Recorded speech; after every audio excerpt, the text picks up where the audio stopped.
এবার থেকে এটিএম বা ইউপিআই ব্যবহার করে ব্যাংক অ্যাকাউন্টের মতোই এবারে সহজে তোলা যাবে পিএফ এর টাকা। দীর্ঘদিন ধরেই পিএফ তোলার জটিল প্রক্রিয়া নিয়ে অভিযোগ সামনে আসছিল সাধারণ মানুষের। আর সেই সমস্যার কথা স্বীকার করেছেন কেন্দ্রীয় শ্রমমন্ত্রী মনসুখ মান্ডভিয়া। তার কথায় এখনো পিএফ তুলতে গিয়ে মানুষকে একাধিক ফর্ম পূরণ করতে হয়, যা অত্যন্ত ঝামেলার। তবে এবার সেই নিয়মে বদল আনতে চলেছে সরকার। এক অনুষ্ঠানে মনসুখ মান্ডভিয়া জানান, নতুন করে এই নিয়মের কথা। খুব শিগগিরই পিএফ উত্তোলন প্রক্রিয়া সম্পূর্ণ ডিজিটাল এবং অনেক সহজ হয়ে যাবে। পরিকল্পনা অনুযায়ী 2026 সালের মার্চ মাসের মধ্যেই ইউপিআই এবং এটিএম এর মাধ্যমে সরাসরি পিএফ অ্যাকাউন্ট থেকে টাকা তোলার সুবিধা চালু করা হবে। তখন পিএফ এর টাকা পর্যন্ত ব্যাংক থেকে টাকা তোলার মতোই সহজ হয়ে যাবে। সরকার ইতিমধ্যেই ইউপিআই এবং এটিএম এর সঙ্গে পিএফ অ্যাকাউন্টকে যুক্ত করার প্রস্তুতি শুরু করেছে। শ্রম মন্ত্রকের সূত্রে জানা গিয়েছে, এই প্রক্রিয়া দ্রুত গতিতে এগোচ্ছে এবং নির্ধারিত সময়ের আগেই তা চালু হওয়ার সম্ভাবনা রয়েছে। বর্তমানে পিএফ অ্যাকাউন্টগুলি ব্যাংক অ্যাকাউন্ট এবং আধার এবং ইউএএন এর সঙ্গে যুক্ত রয়েছে। তবে এবার ব্যবস্থার সঙ্গে ডেবিট কার্ড, ইউপিআই এবং এটিএমকে যুক্ত করা হবে। আর এর ফলে প্রয়োজনে কর্মীরা যে কোনো সময় তাদের পিএফ তহবিলে সর্বোচ্চ 75% পর্যন্ত তুলতে পারবেন। এটিএম বা ইউপিআই দিয়ে পিএফ এর টাকা তুলবেন কিভাবে, এবারে আপনাদেরকে বলি সেই কথা।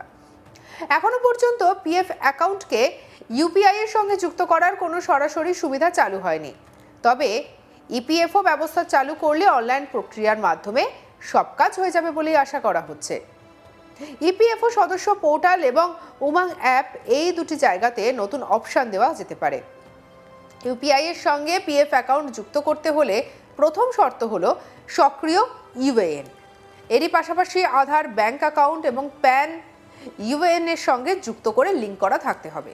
মোবাইল নম্বরটিও আধার এবং ব্যাংক অ্যাকাউন্টের সঙ্গে যুক্ত থাকতে হবে, কারণ পুরো প্রক্রিয়াটি ওটিপি ভিত্তিক যাচাইকরণের মাধ্যমে সম্পন্ন হবে। সম্ভাব্য নিয়ম অনুযায়ী সদস্যকে ইপিএফও পোর্টাল বা উমাং অ্যাপে লগ ইন করে ইউপিআই এর সঙ্গে পিএফ লিঙ্ক করুন, বা ইউপিআই এর মাধ্যমে পিএফ উইথড্রল, এই ধরনের একটি নতুন অপশনকে বেছে নিতে হতে পারে। সেখানে ইউপিআই আইডি দেওয়ার পর ই পেমেন্টের মতো অ্যাপে একটি অনুমতি নোটিফিকেশন আসবে। সেটিতে সম্মতি দিলেই যাচাইকরণ সম্পন্ন হবে এবং পিএফ অ্যাকাউন্ট ইউপিআই এর সঙ্গে যুক্ত হয়ে যাবে। সরকারের মতে পিএফ ইউপিআই সংযোগ চালু হলে সাধারণ মানুষের জন্য বড় স্বস্তি আসবে। পিএফ উত্তোলন হবে আরও দ্রুত, স্বচ্ছ এবং ঝামেলামুক্ত। তবে এর জন্য সদস্যদের অবশ্যই নিজেদের কেওয়াইসি সম্পূর্ণ এবং আপডেটেড রাখতে হবে। কেন্দ্রীয় মন্ত্রী আরও জানিয়েছেন যে বর্তমানে নিয়মের প্রয়োজনে সদস্যরা তাদের পিএফ ব্যালেন্সের 75% পর্যন্ত তুলতে পারেন। বাকি 25% রেখে দেওয়া হয় ভবিষ্যৎ সুরক্ষা এবং সুদের সুবিধার কথা মাথায় রেখে। নতুন ব্যবস্থায় সেই সুবিধাই আরও সহজ এবং দ্রুত পাওয়া যাবে।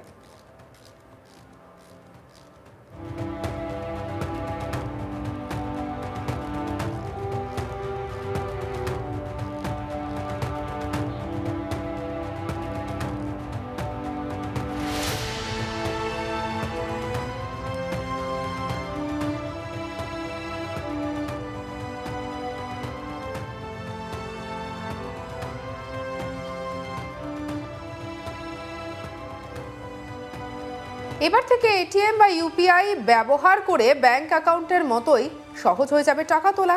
পিএফ এর টাকা তুলতে পারবেন খুব সহজে। দীর্ঘদিন ধরে পিএফ তোলার জটিল প্রক্রিয়া নিয়ে অভিযোগ করে আসছেন সাধারণ মানুষ। সেই সমস্যার কথা স্বীকার করেছেন কেন্দ্রীয় শ্রমমন্ত্রী মনসুখ মান্ডভিয়া। তার কথায় এখনো পিএফ তুলতে গিয়ে মানুষকে একাধিক ফর্ম পূরণ করতে হয়, যা অত্যন্ত ঝামেলার। তবে এবার সেই নিয়মে বদল আনতে চলেছে সরকার।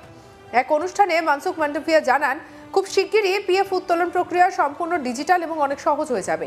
পরিকল্পনা অনুযায়ী 2026 সালের মার্চ মাসের মধ্যে ইউপিআই এবং এটিএম এর মাধ্যমে সরাসরি পিএফ অ্যাকাউন্টের টাকা তোলার সুবিধা পেতে চলেছেন সাধারণ মানুষ। তখন পিএফ এর মাধ্যমে টাকা তোলা কার্যত ব্যাংক থেকে টাকা তোলার মতোই সহজ হয়ে যাবে। সরকার ইতিমধ্যেই ইউপিআই এবং এটিএম এর সঙ্গে পিএফ অ্যাকাউন্টের যুক্ত করার প্রস্তুতি শুরু করেছে।